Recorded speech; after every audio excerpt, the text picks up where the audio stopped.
WholeCEO with Lisa G. I'm the best-selling author of The Boss Weight Loss. I'm bringing you the top tips to be unstoppable. This is a once-in-a-lifetime opportunity to actually pull up a chair with today's top experts in weight loss, mindset, and business.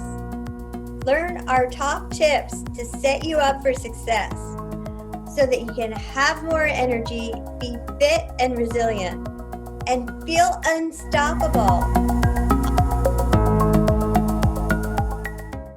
Most people know him from his success in The Secret. He's a human behavioral specialist and author who has studied nearly 300 academic disciplines in order to maximize human potential and performance in all areas of life. Dr. John Demartini, welcome.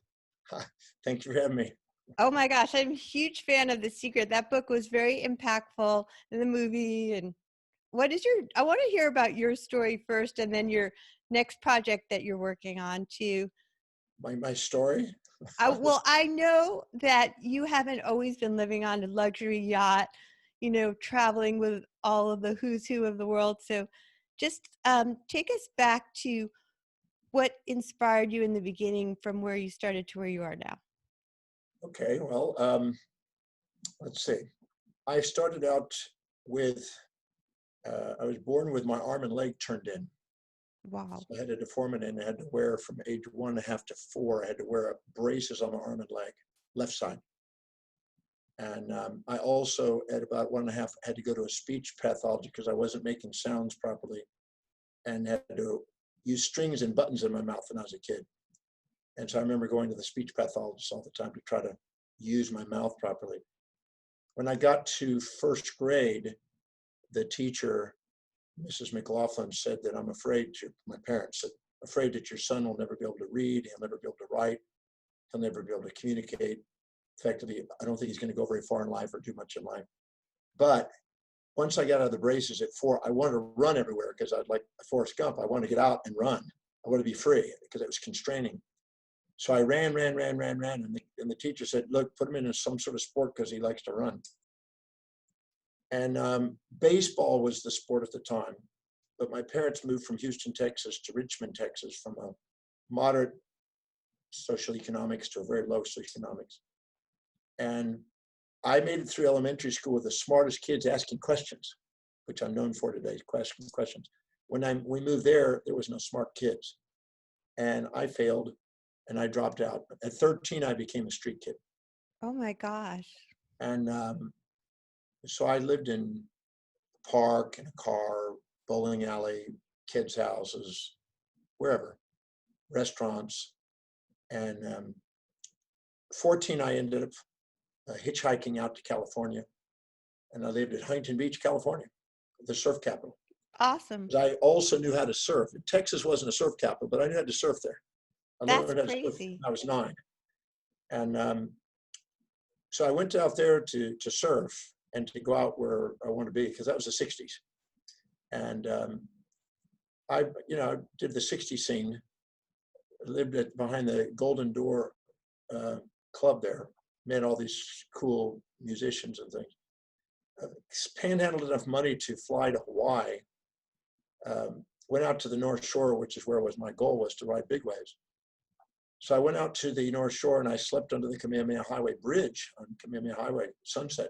Wow. And I moved to Iikai Beach Park where Pipeline was, and I lived at the park bench, under a park bench, then in a bathroom, then an abandoned car, and finally a tent. And so I was just kind of doing my thing, surfing, and I learned how to ride big waves. I got to surf 40-foot waves. I have some pictures of, got into surf magazines and movies and things. I love it. Then I nearly died at 17, almost 18. And I was unconscious for a little over 3 days. Luckily, a lady found me in my tent, or I don't think I'd be here. And she helped me recover and got me in the recovery process. And that led me to a little health food store in the North Shore at Sunset Beach, Waimea Bay, Sunset Recreation Hall. And Paul C. Bragg was a lecturer. And if you probably heard of Bragg's amino acids, of course. Well, yeah. So Absolutely. Paul Bragg spoke. And in one night, in 1 hour, this one man with one message that one night really got to me. And he said, we have a body, we have a mind, and we have a soul. And the body must be directed by the mind, and the mind must be guided by the soul to maximize human potential. And nobody ever talked to me like this. And he said that what you say to yourself, what you think for yourself, what you visualize for yourself, and how you feel about yourself, and what actions you take change your destiny. Wow. And nobody has, nobody, I was called a dunce when I was a kid. And I didn't know how to read. I didn't read till I was 18 after I met him. And how many books have you written since then? Well, since I've read 30,400 books about it. But what's interesting is that one night, he took us to a guided imagery meditation experience, and I saw a vision of me speaking in front of 1 million people. And it was probably a delusionary, disassociative identity fantasy at the time because I felt so opposite of what that vision was. But that vision was so real, and I have had that vision painted, and it's a big painting by a famous painter in my office in Houston. I could send it to you. Very cool. But that night I saw a vision of what I wanted to do. And I got clear about, I could call it a mission. Over the next 3 weeks, I studied with this gentleman. And I got clear about my mission statement. I started writing down my objectives. I started to talk to myself differently. He gave me an affirmation to say to myself every single day for the rest of my life, because I told him I couldn't read. He said, every single day you say, I'm a genius and I apply my wisdom, and you never miss a day for the rest of your life, every single day, until every single cell of your body tingles with it, and so will the world. I've never missed a day in 47 and a half years, I've never missed a day. But because I later learned that a vision, a genius is one who listens to their inner vision and follows the inner voice of their soul and obeys. In other words, they let the voice and the vision on the inside become louder than all opinions on the outside, and they persevere something. So I ended up that night having a real epiphany. And I knew that I wanted to, after I wrote down my objectives and mission statement, that I wanted to step foot in every country on the face of the earth. I wanted to learn how to read. I wanted to overcome my learning problems. I wanted to become knowledgeable, intelligent. I wanted to be able to practice speaking so I could speak properly. And I wanted to become a teacher and go to every country and share whatever I researched that would help inspire somebody. So that was the mission, particularly in the healing arts, because I had a health problem. I had strychnine poisoning and cyanide poisoning. Oh my gosh. So I was on a mission that day, and that mission has never changed. I've been just as inspired since that day as that day. And I went back to Texas. Well, first I flew back to California, hitchhiked back to Texas, took a GED with the help of my parents. They suggested it, and miraculously passed. Took a college entrance exam, miraculously passed. I really don't know, because I couldn't read even the questions, but I guessed. It was almost like there was something bigger than me guiding them. And then I took my first class in college, because my mom said the surf's not coming up until October. Stick around for the summer and just try to take a college class. And I thought I was going to miraculously pass. And you had to have a 72 to pass. I got a 27. And I failed. I was so low that it wasn't even on the chart hardly. And when I ran out to my car crying, because I thought, man, I just don't have what it takes. I heard what the first grade teacher, I'm afraid your son will never read, write, that kind of stuff. And I drove home crying, and I lost my vision for a moment. And I remember curling up under this Bible stand. Wow. You still have it.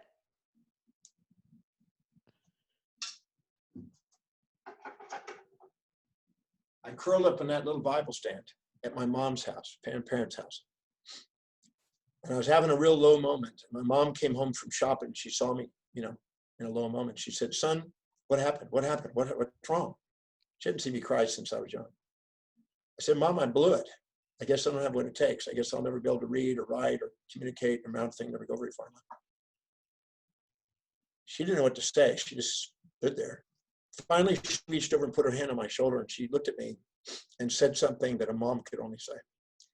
She said, son, Whether you become a great teacher, healer, and philosopher like you dream and travel the world and set foot in every country on the face of the earth, whether you go back to Hawaii and ride giant waves like you've done, or you turn to the streets and panhandle as a bum, I just want to let you know that your father and I are going to love you no matter what you do.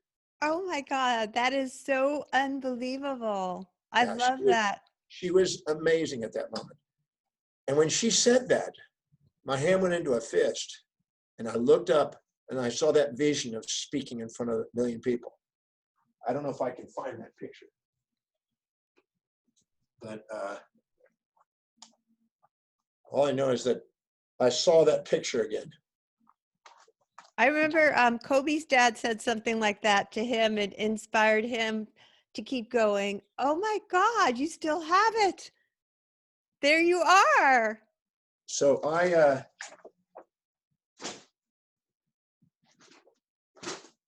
pardon me. So anyway, my hand went into a fist. I looked up and I said to myself, I'm going to master this thing called reading and studying and learning. I'm going to master this thing called teaching and healing and philosophy.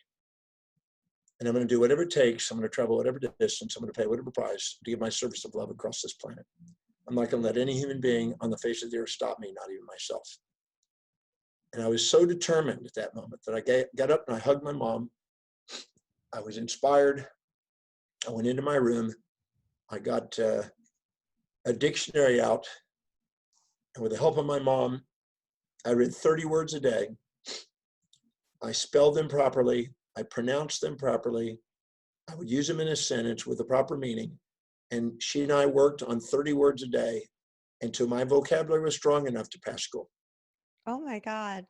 That is why you're unstoppable. That is why I want to talk to you about unstoppable. And I did not stop reading until I excelled. And a year later, not even a year later, I was really starting to go, because every day is 30 words. That accumulates quite a bit. About right before my 19th birthday, my mom said to me, son, what do you want for your birthday? What do you want for Christmas? I said, Mom, I want the greatest teachings on the face of the earth, the greatest writings humanity's ever done by the greatest minds who ever lived. And she goes, you sure you don't want a t-shirt? I said, no, Mom, I want the greatest writings. So luckily, my mother had a brother named Uncle Ralph. He was a professor at MIT, a physicist and chemist. He sent as a gift 2 giant 6 by 6 by 6 foot wooden crates on a flatbed truck down to our home. They were put on the ground. I went out with a crowbar and took the books in from the crates and filled my room with thousands of books, and then went to work. Wow. What And a gift. I started reading 18 to 20 hours a day on anything to do with every field I could get my hand on that might give me insights to help on the maximization of human potential and awareness and helping the evolution of human consciousness. So that's been my mission. And that grew, and that I started getting students, I started growing, and it just kept growing from local to city to state to nation to world. Now I've been in 154 countries getting to share and speak. Oh my gosh. And that's why I wanted to talk to you about being unstoppable, because you didn't let anything, I mean, excuses are my least favorite thing in the whole world. So what would you say to somebody who has been through a lot and encourage them to keep going no matter what? Well, anything you can't say thank you for is baggage. Anything you can say thank you for is fuel. And there's nothing in the way, it's all on the way. And so it's about the questions you ask. If you ask the questions, how's whatever's happened to me, how's it helping me fulfill my mission on earth? And don't give yourself bullshit answers. Answer the question, hold yourself accountable, and find out how it's serving you instead of how it's not. Everything has 2 sides. It's just taking the time to look for it. Otherwise, you're unconscious of the upsides and you're focusing on the downsides, which is a bias.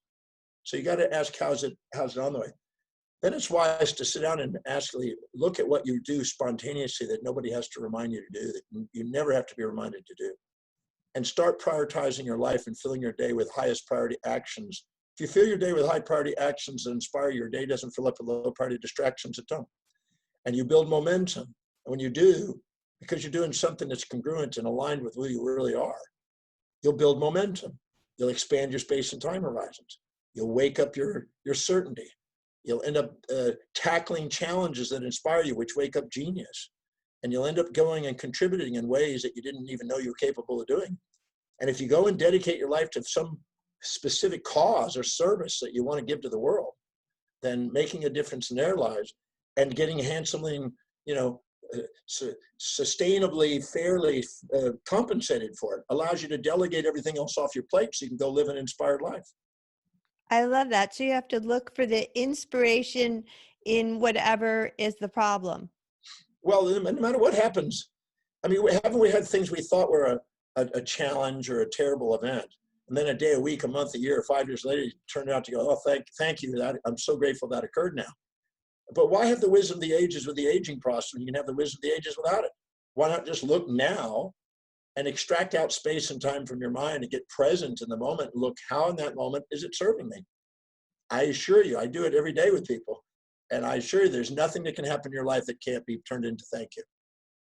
I love that. It definitely has been that way for me recently. I've really seen, as far as even just the coronavirus, how, I was moving too fast. I wasn't really focused. I was just busy, and I just think addicted to my telephone. And now I can slow down and focus on what my real passion is instead of the stuff that was just things that I had to do to be busy. Well, So it's a blessing. if we don't focus on what's really, really, really, really highest in priority in life, we devalue ourselves. When we live by highest priorities, highest values in our life, our self-worth goes up. If not, it goes down. And we depreciate ourselves versus appreciate ourselves. So if you want to love and appreciate yourself, do and stick to the thing that's most authentic and integral and inspiring and it's meaningful that you can't wait to get up in the morning and do spontaneously. I love that. I mean, you just make me want to be unstoppable when I think about your whole journey from child to being the person that you are right now. And I want to ask you about something that you said earlier that I think is so powerful about the power of words, how you speak to yourself, how you speak to others. Can you elaborate on that, please? Yes, when I started that little affirmation, I really didn't even know what it meant, really. I remember going back to Texas, seeing my mom and asking her, what exactly is a genius, Mom? I know it sounds so simple, but didn't comprehend what it was. He told me to say it. I did it. Didn't really comprehend what it was. My mom said, well, that's like people like Albert Einstein and Leonardo da Vinci. I said, well, then get me every book on those gentlemen that's ever been written. She said, okay. So I actually did. I got Vasari's book. The first book I ever got on Da Vinci was by Vasari. And then I got a book by Einstein, right, on some of his work. I had no way of reading that. There's no way I was going to read that. So I had to get a dictionary, and I was inspired to go, and any word I didn't know, I would look it up in the dictionary, and I would just keep using dictionaries and keep understanding words. I had to get a medical dictionary, a physics dictionary, a bunch of other things because I couldn't understand them. But I kept methodically going through that because I made a commitment to understand these two guys. And what I said to myself, within about 2 years at Wharton, I was in the library at a little round table, getting ready to prepare for a mathematics test. And all of a sudden, this kid guy's out and he goes, hey, John, can I study with you? I said, absolutely. And then all of a sudden, a whole class gets out. They come in the library to study. They see us there. And they come and join. Can we study with you? Sure. So now there's 16, 17 people around this round table, all gathered kind of in the chairs and stuff. And I'm tutoring them on math. And it was such an inspiration to have somebody want to actually learn from me. It was like amazing. But I heard this one kid whisper to this other kid that Demartini is a friggin' genius. And I heard that. I couldn't help it. I got a tear in my eye and I thought, wow, if that one statement that he said to me, to say this every single day, never miss a day for the rest of your life. I'm a genius and I apply my wisdom. He says, if you do that every single day, sooner or later the cells of your body will tingle with it, so will the world. The first time somebody said, oh my God, he's a genius or something. Now I realized it wasn't because I was a genius, it's because I just put in 10,000 hours already into this thing in a year. I was working every day on this, 18 to 20 hours a day.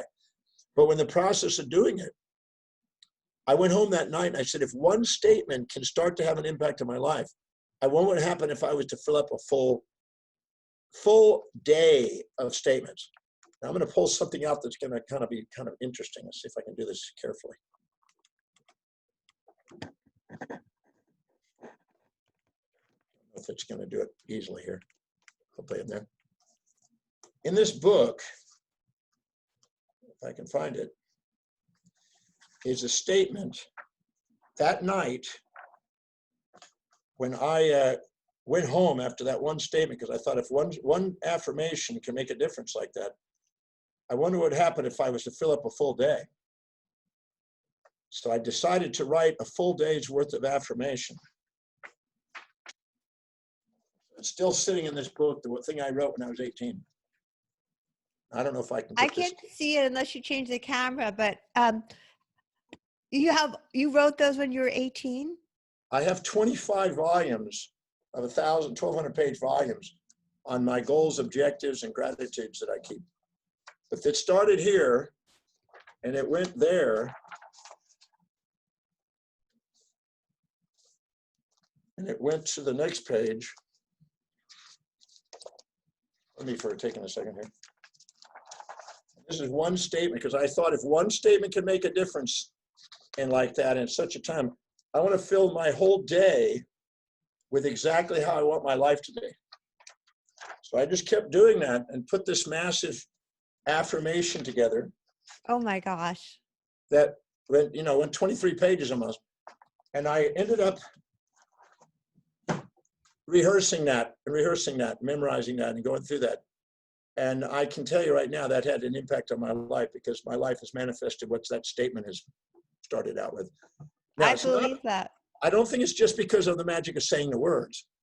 It's just an affirmation ultimately means a condition of firmness of one's mind. Oh my gosh, it's worked for you. I love that. So saying something that's deeply meaningful, that's truly inspiring, that's something that's congruent, is a checkup from the neck up. And it reminds you to keep your perceptions, decisions, and actions focused so you can build momentum in the achievement of what's most meaningful to you. I love the power of you have the proof that it worked. And my final thought that I wanted to discuss with you is something that I think people maybe don't understand. And I know maybe you could shed some light on the law of attraction. Well, you have inside your brain an area of the brain called the Pulvinar Nucleus. This area of the brain filters and gates information going up to the cortex toward your conscious. So if you're a mother and you're 35 years old and you have 3 beautiful children and your highest value is your children, you will spot in the mall children's educational items, health items, anything to do with those children. If you're an entrepreneur, you'll notice entrepreneurial things, not children's things. So you filter your reality based on what you value most. And we all have a hierarchy of values, and whatever's highest on our value impacts that filtering mechanism and allows you to see when your perceptions, those things that help you fulfill what's most meaningful. When you gather that, you have an attention surplus order instead of attention deficit order in that area. Anything that's low on your values, you don't see. You don't notice it. You bypass it. You have a selective biased attention for things that are truly important to you. So when you set a goal that is truly congruent and aligned with what you value most, that area of the brain allows you to see information that allows you, that synchronously aligns with that which you're focused on. That the extension of that and the magnitude of that allows you to make decisions quicker, and then you have a yearning in your executive center to take action on it. So whenever you set a goal that's congruent with what you value most, that executive center and that pulvinar nuclei allow you to see opportunities, take advantage of opportunities, and act on opportunities in ways that are synchronous in ways you don't normally do. But if you set a goal that's not aligned with your highest values, you don't see that. So what the secret is really the ability to extract out of the universe the magnificent opportunities that are ever present that you couldn't see and can't see if you're not congruent, that you do see. And when you do, you build momentum building it and keep moving on it. And then because of that, people, places, things, ideas, and events that are in line with that, you spot out of the universe, They're there, but you don't see them until then. And then you spot them and you take advantage of them and you utilize them. And they're drawn to you because you're inspired and enthused and you're grateful and you're loving and you're present and you're certain in your movement towards what you want. And that draws and magnetizes an exemplification of what's possible to other human beings and pulls and magnetizes people that resonate with that to help you get what you want in life. Wow. I just love that. Thank you for that explanation. And where can people find you, Dr. Demartini? Well, if they want to find out if they can handle me, they may go, oh, enough of that guy. But if they can handle me, all they have to do is go to drdemartini.com. That's an educational website that is, they could spend the rest of their life on studying and learning. And there's just thousands of interviews and thousands of YouTube things and stuff like that to help people do extraordinary things with their lives. So drdemartini.com is the simplest place to find it. And do you have another movie coming out too? We have, well, it's not my movie. I just happen to be in it again. I've had the blessing to be in 42 movies now. So I've been blessed to do a lot of videos and movies. But this newest one is called How Thoughts Become Things. It's the sequel to The Secret. It's not by Rhonda Byrne, it's by Doug Vermeerman. But I can absolutely tell you that it's going gangbusters. It's taken off like a shoot. It's going faster than even The Secret did initially. Oh my gosh. For anybody who loved The Secret, they'll love this one. Thanks, Dr. Demartini. Thank you so much. This episode is brought to you by Good Pod. Protein shakes are messy, expensive, and hard to make. Good Pod is a new amazing shake maker that's a blender and a pod in one. Take a pod, fill your glass with water or milk in 60 seconds or less. You have a healthy protein shake and it's ready to drink. Just like that.